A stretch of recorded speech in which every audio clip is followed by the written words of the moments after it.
Welcome to CA bulletin. इस video में हम 17 जुलाई से 23 जुलाई 2023 तक की वीकली करंट अफेयर्स करेंगे।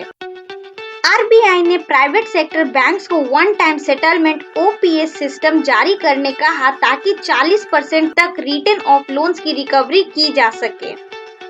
एफआरडीए pension fund regulatory and development authority ने फंड्स को सॉवरिजन ग्रीन बॉन्ड्स में इन्वेस्ट करने की मंजूरी दी। आरबीआई ने यूपी स्थित यूनाइटेड इंडिया कोऑपरेटिव बैंक का लाइसेंस रद्द किया। MCA ministry of corporate affairs ने रीजनल रूरल बैंकों को सीसीआई के मर्जर कंट्रोल रिजाइम से छूट दी। एचडीएफसी बैंक ने $100 बिलियन का वैल्यूएशन क्रॉस किया और दुनिया का 7वां लार्जेस्ट बैंक बन गया। आईसीआईसीआई बैंक क्वार्टर 1 में 40% का नेट प्रॉफिट 9,648 करोड़ रुपए दर्ज किया।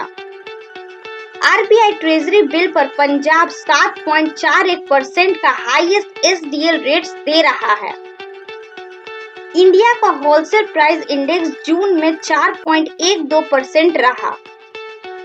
कार ट्रेड टेक ने ओएलएक्स इंडिया का ऑटो बिजनेस 537 करोड़ रुपए में खरीदा। एलआईसी ने एक्साइड इंडस्ट्रीज में अपने स्टेक घटाकर 3.51% कर दिए। 13.5 करोड़ भारतीय मल्टी डायमेंशनल पॉवर्टी से 5 सालों में बाहर हुए। कॉग्निजेंट और मैक्स लाइफ ने मिलकर एक innovation and development centre launch किया। आरबीआई ने कहा इंडिया को औसतन 7.6% जीडीपी ग्रोथ सालाना चाहिए ताकि वो 2047 तक एक डेवलप्ड कंट्री बन सके। अशोक लेलैंड को 800 करोड़ रुपए का बड़ा ऑर्डर इंडियन आर्मी से मिला। कॉमर्स मिनिस्ट्री के अनुसार इंडिया का वर्ल्ड फूड ग्रेन एक्सपोर्ट्स में शेयर 3.38% 2010 से बढ़कर 7.79% 2022 में हुआ। अडानी ग्रुप ने 1600 megawatt full load power supply Bangladesh को थर्मल प्लांट से देगी। गवर्नमेंट ने एक नया पैनल एनएसओ के डेटा को रिव्यू करने के लिए गठन किया। TPSODL Tata power southern Orissa distribution limited ने all women meter testing laboratory का उड़ीसा के बेरहमपुर में उद्घाटन किया। चाचिन ग्रेजिंग फेस्टिवल अरुणाचल प्रदेश में मनाया जाता है। ओप्पो इंडिया ने पहला PPP model Atal tinkering lab Kerala में बैठाया। सूरत डायमंड बोर्ड्स दुनिया का लार्जेस्ट ऑफिस बिल्डिंग बन गया। इससे पहले यूएस का पेंटागन बिल्डिंग था। लवासा इंडिया का पहला प्राइवेट हिल स्टेशन 1.8 हजार करोड़ रुपए में बिका। श्रीनगर ने तेज धार औजार बेचने पर रोक लगा दी।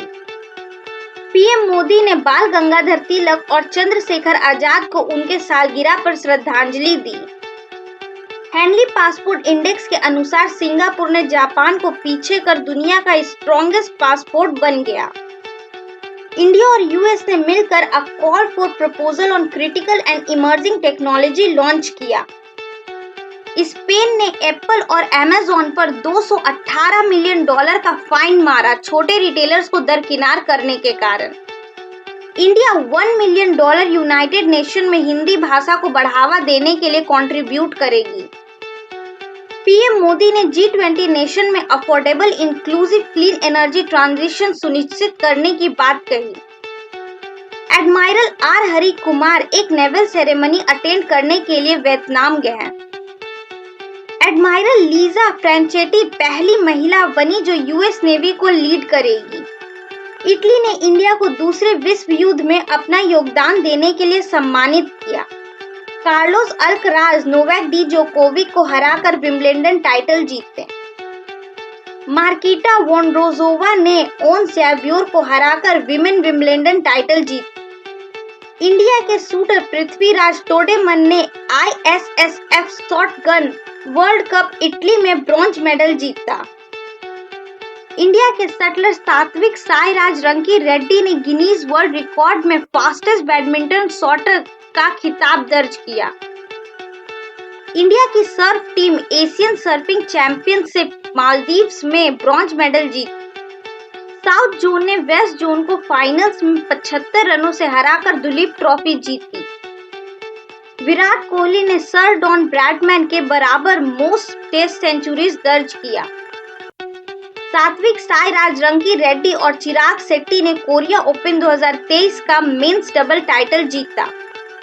Youth affairs and sports minister Anurag Thakur ने फिट इंडिया क्विज में स्टेट राउंड विनर प्लेयर्स का मुंबई में स्वागत किया।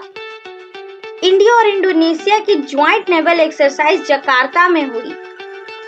अडानी ट्रांसमिशन ने golden peacock environment management award 2023 जीता।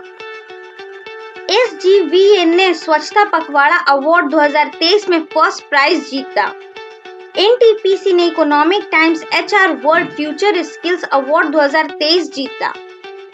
IIT के प्रोफेसर थल्लापिल प्रदीप ने इनी award for clean water innovation के लिए जीता। JKRLM Jammu and Kashmir rural livelihoods mission ने सेल्फ हेल्प ग्रुप्स के लिए मार्केटिंग एवेन्यूज क्रिएट करने पर स्कॉच गोल्ड अवार्ड जीता।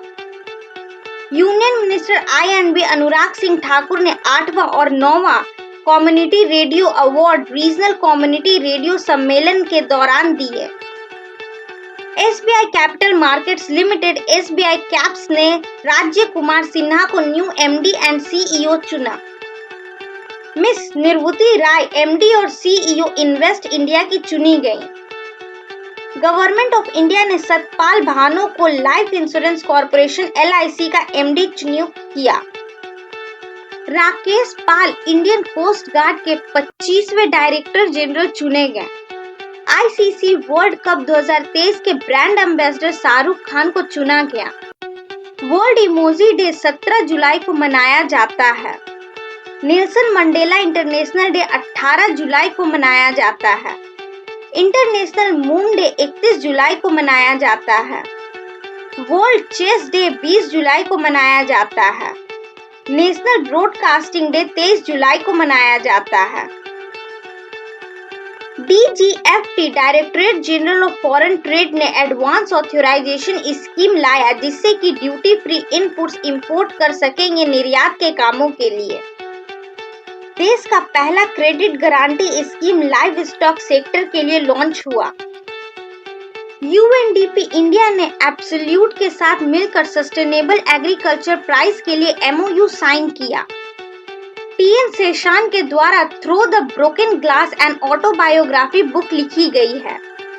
यूनियन मिनिस्टर फॉर जल शक्ति श्री गजेंद्र सिंह शेखावत ने डिजास्टर मैनेजमेंट का मैनुअल प्लान जारी किया। ग्रीवांस रिड्रेसल मंथली रिपोर्ट में नॉर्थ ईस्ट के सिक्किम और बड़े राज्य में यूपी टॉप किया। IEA इंटरनेशनल एनर्जी एजेंसी ने वाइल्ड 2023 मीडियम मार्केट रिपोर्ट जारी की। नीति आयोग के एक्सपोर्ट प्रिपेयर्डनेस इंडेक्स 2022 में तमिलनाडु ने टॉप किया। ADB ने इंडिया के करंट फाइनेंशियल ईयर का ग्रोथ फोरकास्ट 6.4% तय किया। UN ने twin indices on women's empowerment and gender equality पर जारी किया। G20 global food regulator summit 20 और 21 जुलाई को न्यू दिल्ली में हुआ। रेजर पे ने अपना पहला इंटरनेशनल पेमेंट गेटवे मलेशिया में लॉन्च किया। आयुष मंत्रालय ने कॉन्फ्रेंस ऑफ इंडिया और ASEAN on traditional medicine new Delhi में आयोजित किया। W20 जन भागीदारी इवेंट एक women lead sustainable development through dairy cooperative project है। वाइस प्रेसिडेंट जगदीप धनखड़ ने जामिया मिलिया इस्लामिया के शताब्दी वर्षगांठ पर न्यू दिल्ली में संबोधित किया।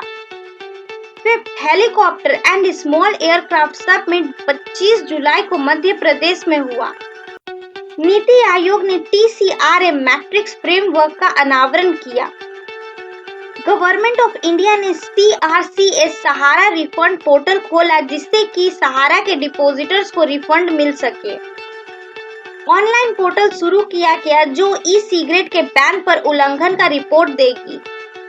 इंडिया और UAE ने local currency settlement LCS MOU sign किया। इंडिया की वाइल्ड कंपनी ने UAE के एडनॉक और फ्रांस के टोटल एनर्जीज के साथ LNG इंपोर्ट के लिए समझौता साइन किया। वन वेव इंडिया और गुजरात गवर्नमेंट ने इंडिया का पहला प्राइवेट सैटेलाइट नेटवर्क सेटअप करने का डील साइन किया।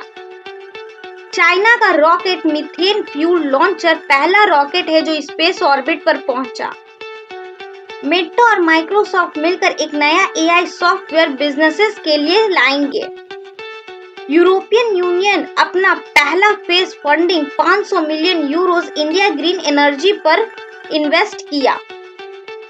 गेल और लांजा टेक मिलकर कार्बन वेस्ट को फ्यूल्स और केमिकल्स में बायो रिसाइकलिंग के द्वारा बदलेंगे। केरला के पूर्व सीएम ओमेन चांदी का 79 वर्ष में निधन हुआ। That's all for this video. Thank you.